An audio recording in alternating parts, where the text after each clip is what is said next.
नमस्कार दोस्तों। विलयन या सॉल्यूशन की इस तृतीय पार्ट में आपका स्वागत है। हमने कल तक पढ़ा था कि कोई ठोस द्रव्य में किस प्रकार से विलय होता है। आज अपन विलयता का दूसरा पार्ट गैस की द्रव्य में विलयता, गैस की द्रव्य में विलयता के बारे में पढ़ेंगे। कोई द्रव्य जो है, कोई गैस है, वह द्रव्य में कितनी मात्रा में विलय होती है उसके बारे में पढ़ते हैं। Solubility of any gas in liquid. सबसे पहले अपन बात करते हैं कि किसी भी गैस की जो द्रव्य में विलयता होती है उसको अपन अवशोषण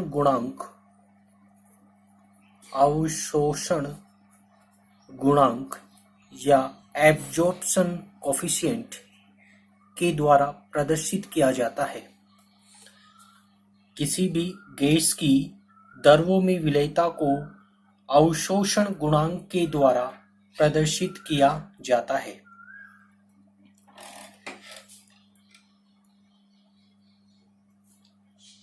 किसी निश्चित ताप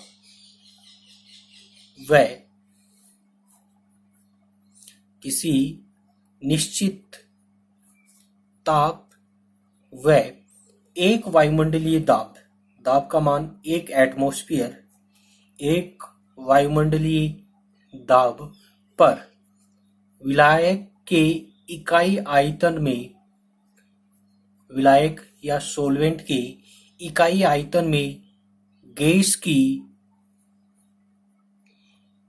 घुली हुई जो मात्रा जो होती है, गैस की घुली हुई मात्रा अवशोषण गुणांक या एब्जॉर्प्शन कोफिशिएंट कहलाती है।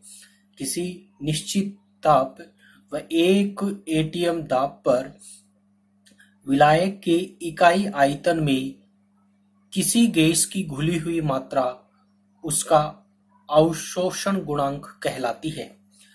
किसी भी गैस का जितना अधिक अवशोषण गुणांक होता है, किसी भी गैस का अब्जॉर्प्शन कोफिशिएंट जितना ज्यादा होता है, अवशोषण गुणांक जितना ज्यादा होता है, उसकी विलयता उतनी ही ज्यादा होती है। अब अपन बात करते हैं कौन कौन से फैक्टर्स होते हैं, कौन कौन से कारक होते हैं जो इस विलयता को प्रभावित करते हैं। तो पहला तो अपने पास आता है गैस की प्रकृति। गैस किस प्रकार की है, गैस की प्रकृति किस प्रकार की है, वह निर्भर करती है। तो गैस की प्रकृति के लिए अपन को ध्यान रखना है कि जो गैसें आसानी से आयनित हो जाती है, जो गैसें आयनित हो जाती है आसानी से, या अपन कहें कि जो सरलता से अभिक्रिया कर लेती है, तो उनकी जो विलयता जो होती है वह ज्यादा होती है। जो गैस आसानी से आयनित हो जाए या रासायनिक अभिक्रिया करके किसी अन्य प्रोडक्ट में चेंज हो जाती है, उसकी अपन कहते हैं कि विलयता अधिक होती है। अपन कहते हैं जैसे कुछ गैसें NH3, HCl, SO2 आदि सरलता से आयनित हो जाती है। इस कारण से इनकी विलयता जो होती है वह अधिक होती है। इसी प्रकार से अपन बात करें H2, O2, N2, एथाइन आदि की जो विलयता होती है वो कम होती है, क्योंकि ये आसानी से आयनित नहीं होती है। अपन ये भी कह सकते हैं कि इनका जो एब्जॉर्प्शन कोफिशिएंट होता है, इनका जो अवशोषण गुणांक होता है वह ज्यादा होता है। इस कारण से ये ज्यादा मात्रा में घुलती है, जबकि अपने पास इनका यदि अपन बात करें तो इनका अवशोषण जो गुणांक होता है वह कम होता है। इस कारण से यह कम मात्रा में घुलती है, विलय होती है। दूसरा अपन बात ध्यान रखना है कि ऑक्सीजन जो होती है, उसकी रक्त में विलेयता ज्यादा रहती है। नेक्स्ट दूसरा फैक्टर से जो आता है अपने पास, दूसरा जो कारक आता है वह आता है विलायक की प्रकृति। विलायक किस प्रकार का है, विलायक की नेचर किस प्रकार की है, सॉल्वेंट की नेचर किस प्रकार की है, इस पर भी निर्भर करता है। विलायक की प्रकृति किस प्रकार की है, दूसरा फैक्टर्स विलायक की प्रकृति। तो कल भी मैंने बताया था कि यहाँ पर यदि अपने पास पोलर या ध्रुवीय सॉल्वेंट होने पर, पोलर या ध्रुवीय, तो उनमें ध्रुवीय गैसें विलय होगी, और यदि अपने पास अध्रुवीय विलायक जैसे अपन बात करें बेंजीन, नेफ्थेलीन, एंथ्रासीन, तो ये नॉन पोलर विलायक होते हैं। इन नॉन पोलर में अध्रुवीय गैसें जैसे अपन बात करें H2, O2, N2 आदि सरलता से विलय हो जाती है। नेक्स्ट तीसरा जो फैक्टर्स जो आता है अपना, वह आता है ताप, टेम्परेचर।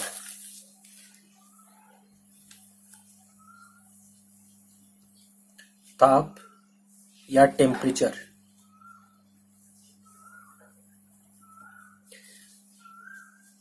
तो अधिक लगभग सभी जो गैसें होती है वह ऊष्माक्षेपी होती है। ऊष्माक्षेपी वे गैसें होती है जो ऊष्मा का उत्सर्जन करती है। तो इनमें यदि आप ताप का मान बढ़ाते हैं तो इनकी विलेयता का मान घट जाता है। ऊष्माक्षेपी गैसों के लिए ताप बढ़ाने पर विलेयता का मान घट जाता है। इसी कारण से सभी गैसें जब विलायक को गर्म किया जाता है तो वह बाहर निकल जाती है। अपवाद हाइड्रोजन और हीलियम। हाइड्रोजन और हीलियम जो होती है वह ऊष्मा शोषी होती है। ऊष्मा शोषी होने के कारण जब इनमें ताप का मान में वृद्धि करती है, ताप का मान बढ़ाते हैं, तो इनकी विलेयता के मान में वृद्धि होती है। इनमें ताप बढ़ाने पर इनकी विलेयता का मान बढ़ता है। नेक्स्ट फोर्थ कारक दाब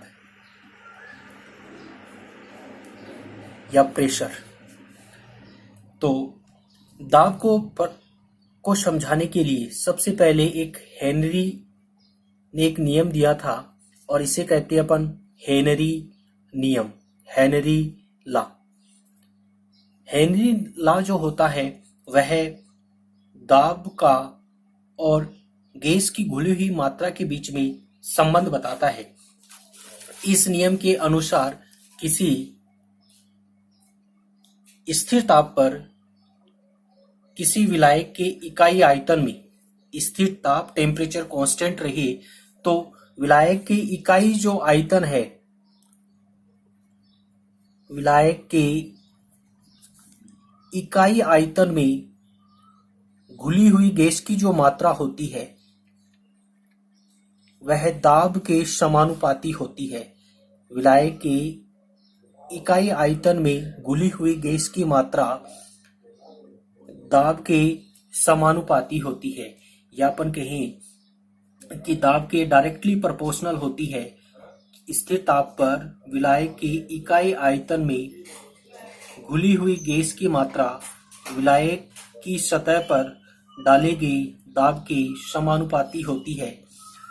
अपन लिख सकते हैं एम किसी गैस की घुली हुई मात्रा इसके डायरेक्टली प्रोपोर्शनल होती है पी के, दाब की। अपन एम बराबर लिख सकते हैं के पी के। यहां पर के एच जो होता है वह कहलाता है हेनरी नियतांक, हेनरी गुणांक या हेनरी नियतांक। पी यहां पर दाब कहलाता है। यदि अपन किसी गैस के लिए P और घुली हुई गैस की मात्रा के बीच में संबंध देखें तो एक सीधा ग्राफ आता है।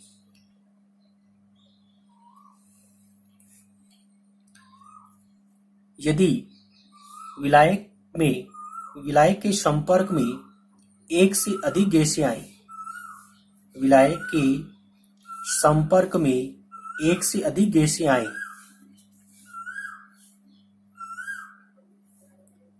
तो गैस की घुली हुई मात्रा को उसके आंशिक दाब के द्वारा प्रदर्शित किया जाता है। यदि एक ही गैस होती है तब उसको अपन दाब के द्वारा प्रदर्शित किया जाता है, और एक से ज्यादा होने पर, गैस की 4-5 हो तो अपन एक एक गैस को अपन उसके आंशिक दाब के द्वारा प्रदर्शित करते हैं। और किसी भी गैस का आंशिक जो दाब होता है, किसी भी गैस का जो आंशिक दाब होता है वह उस गैस के मोल भिन्न के समानुपाती होता है। उस गैस का उस विलायक में कितना मोल भिन्न है, कितना मोल अंश है, कितना मोल फ्रैक्शन है, उसके डायरेक्टली प्रोपोर्शनल होता है। तो अपन लिख सकते हैं P जो होता है वह डायरेक्टली प्रोपोर्शनल होता है x यहाँ पर होता है गैस का मोल फ्रैक्शन या मोल अंश के समानुपाती होता है। या अपन लिख सकते हैं P बराबर K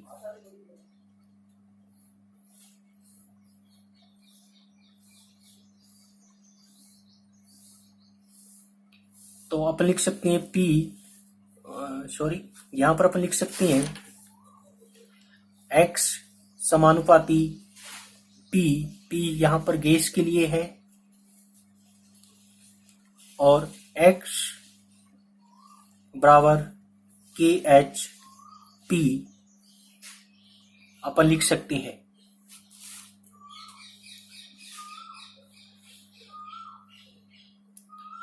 अब अपन बात करते हैं हेनरी नियम के अनुप्रयोग। कहाँ कहाँ हेनरी नियम का प्रयोग किया जाता है।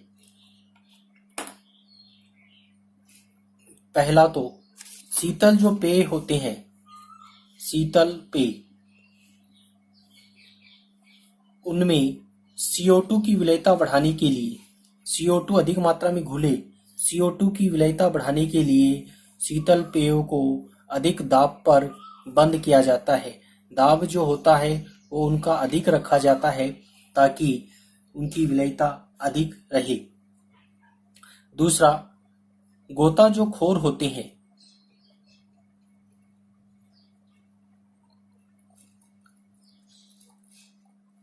गोताखोर जो होते हैं जब वो समुद्र में गहराई पर जाते हैं तो दाब अधिक हो जाता है।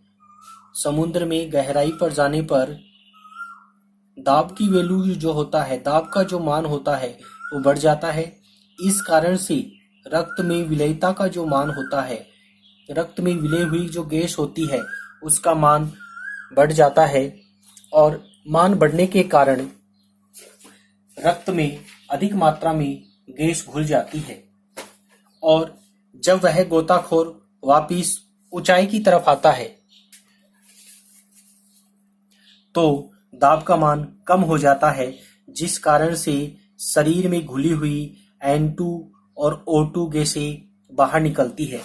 जब गोताखोर समुद्र में गहराई में जाता है दाब बढ़ता है और विलेयता जो है उसका मान भी बढ़ता है, जिस कारण से रक्त में विभिन्न प्रकार की गैसें अधिक मात्रा में घुल जाती है। लेकिन जब गोताखोर वापिस ऊंचाई की तरफ आता है तो दाब कम हो जाता है, जिस कारण विलेयता का मान भी कम हो जाता है और शरीर में घुली हुई जो गैसें जो होती है वह बाहर निकलती है और बाहर निकलने के कारण N2 और O2 भी बाहर निकलती है। और ये N2 और जब O2 बाहर निकलती है तो ये बुलबुलों के रूप में बाहर निकलती है, और जिस कारण से ब्लड जो केशिकाई जो होती है, ब्लड केशिकाई जो होती है, ब्लड कैपिलरी जो होती है वह अवरुद्ध होने की संभावना रहती है और इस कारण से जब गोताखोर समुद्र में जाते हैं तो एक विशेष प्रकार का सिलेंडर प्रयोग में करते हैं, और इस सिलेंडर में हाइड्रो इसमें हीलियम, नाइट्रोजन और ऑक्सीजन का मिश्रण होता है, जिसमें हीलियम 11.7% होती है। इसमें अपन बात करें नाइट्रोजन तो 56% लगभग होती है, और ऑक्सीजन की यदि अपन बात करें तो 32.1% होती है। तो इस कारण से यहाँ पर ये जो केशिकाएं है वो अवरुद्ध नहीं होती है, और यदि मान लो किसी कारण से ये केशिकाएं अवरुद्ध हो जाती है तो उसको अपन बेंट्स डिजीज कहते हैं। तो इस कारण से गोताखोर एक विशेष प्रकार का सिलेंडर प्रयोग करते हैं, जिसमें हीलियम, नाइट्रोजन और ऑक्सीजन का गैसों का मिश्रण होता है, और बेंट्स जो बीमारी होती है उसका सामना नहीं करना पड़ता है। तीसरा जो उपयोग होता है वह है ऊंचाई पर रहने पर। ऊंचाई में जो लोग रहते हैं, ऊंचाई पर दाब का मान अधिक होता है, दाब का मान कम रहता है, जिस कारण से यहाँ की जो लोग रहते हैं उनके ब्लड में ऑक्सीजन की जो विलेयता रहती है वह कम रहती है। जो लोग ऊंचाई में रहते हैं वहाँ के लोगों में ऑक्सीजन की रक्त में विलयशीलता कम रहती है, जिस कारण से इन व्यक्तियों की सोचने की क्षमता कम रहती है, और शरीर जो होता है वह कमजोर रहता है, और इस कारण इस बीमारी को कहा जाता है अनोक्सिया। अनोक्सिया जो बीमारी जो होती है वह मुख्य रूप से ऊंचाई पर या पर्वतों पर जो लोग रहते हैं वहाँ के लोगों में होती है, और ये जो लोग होते हैं वह कम सोचने वाले और कमजोर व्यक्ति होते हैं। अब अपन बात करते हैं इस जो नियम जो होता है, इस नियम की कुछ सीमाएं हैं। हेनरी नियम की क्या क्या सीमाएं हैं? पहली जो सीमा जो है, क्या क्या लिमिटेशन है? पहली जो है कि दाब का मान बहुत अधिक नहीं होना चाहिए। दाब है वह बहुत अधिक नहीं होना चाहिए। हेनरी बताता दाब बढ़ेगा तो विलेयता बढ़ेगी, लेकिन ये नहीं कि दाब बहुत अधिक हो जाए तो विलेयता भी बहुत अधिक हो जाएगी। एक लिमिट तक दाब बढ़ेगा तो विलेयता भी बढ़ेगी, लेकिन दाब बहुत अधिक नहीं होना चाहिए, बहुत अधिक नहीं होना चाहिए, वरना ये इस हेनरी का नियम नहीं लागू होगा। दूसरी ये है कि ताप का मान बहुत कम नहीं होना चाहिए। ताप जो है वह बहुत कम नहीं होना चाहिए। एक कम ताप पर भी ये हेनरी का नियम लागू नहीं होता है। तीसरा, जो हमारे पास गैस है वह संगुणित या वियोजित नहीं होनी चाहिए। संगुणित या वियोजित नहीं होनी चाहिए, टूटनी या जुड़नी नहीं चाहिए। और फोर्थ पॉइंट होता है इसके लिए कि विलयन जो होता है वह तनु होना चाहिए। इन 4 कंडीशन होगी तभी ये अपने पास हेनरी का नियम लागू होता है।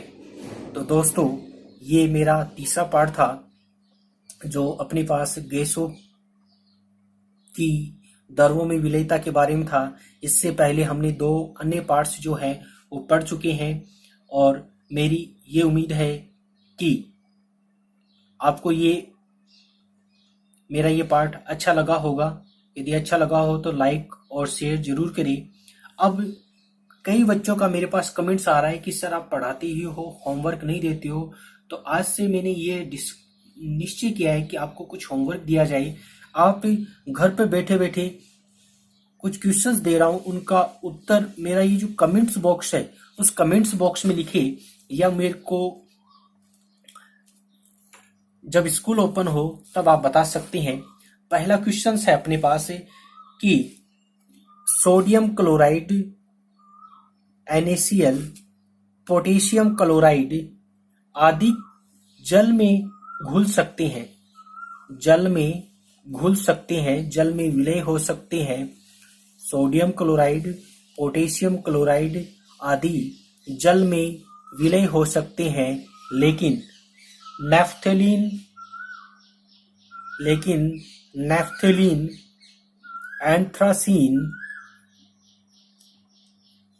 एंथ्रासीन, नेफ्थलीन, एंथ्रासीन जल में विलय नहीं होता है।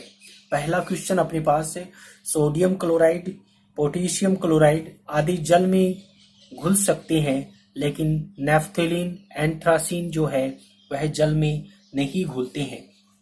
उसका कारण बताइए। दूसरा क्वेश्चन है, द्रव्य अमोनिया की जो बोतल होती है, द्रव्य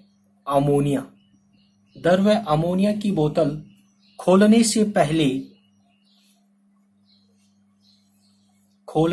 पहले द्रव्य अमोनिया की जो बोतल होती है वह खोलने से पहले ठंडी क्यों की जाती है? खोलने से पहले ठंडी क्यों की जाती है? द्रव्य अमोनिया की जो बोतल होती है वह खोलने से पहले ठंडी क्यों की जाती है? दूसरा क्वेश्चन। और तीसरा,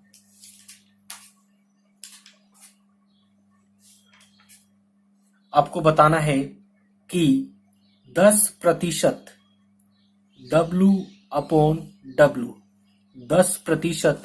W/W जलीय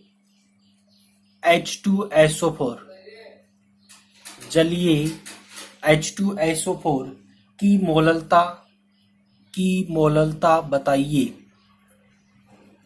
मोललता बताइए। 10% जलीय H2SO4 की मोललता बताइए। दोस्तों धन्यवाद।